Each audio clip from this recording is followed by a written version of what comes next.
Na kraju ljeta Crna Gora će biti zadovoljna turističkom sezonom, ocijenio je potpredsjednik vlade Vujica Lazović. Iako je bilo određenih propusta, ispostavit će se da je manji broj posjetilaca potrošio više novca, što jeste generalni cilj turističke politike. Lazović kaže da povećanje zarada nema bez povećanja produktivnosti, a ukoliko u septembru poskupi struja, potpredsjednik najavio novu pomoć za socijalno ugrožene slojeve stanovništva.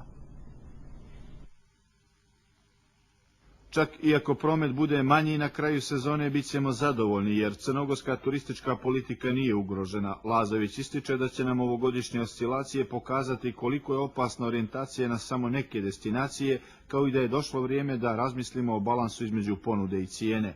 Svakako, ja bih se čekao da prođe još nekoliko mjeseci, može se pokazati da se relaksirao špic, a da će se turistička sezona proširiti na mnogo više mjeseci nego što je to bilo prethodnih godina i može se pokazati da će manje turista više potrošiti i to je u krajnjem i naš cilj i naša namjera.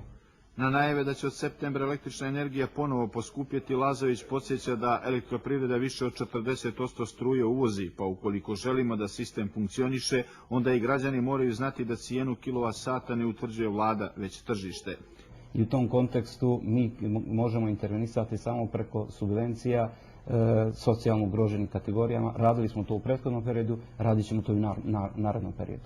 Kvalitet života možda ne raste onom dinamikom kako bi svi to htjeli, ali kao mnogo važnije Lazović ističe to što je rast zarada veći od inflacije i pojašnjava da kupovna moć ne zavisi od vlade, već od nekih drugih stvari.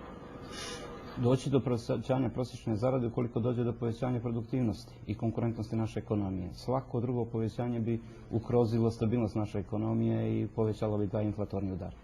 Kao dežurni dok je vlada na kolektivnom odmoru, potpredsjednik kaže da je 15-dnevni sastanak sa rukovodstvom Jugopetrola objektivan rok za usklađivanje cijene goriva sa međunarodnim trendovima.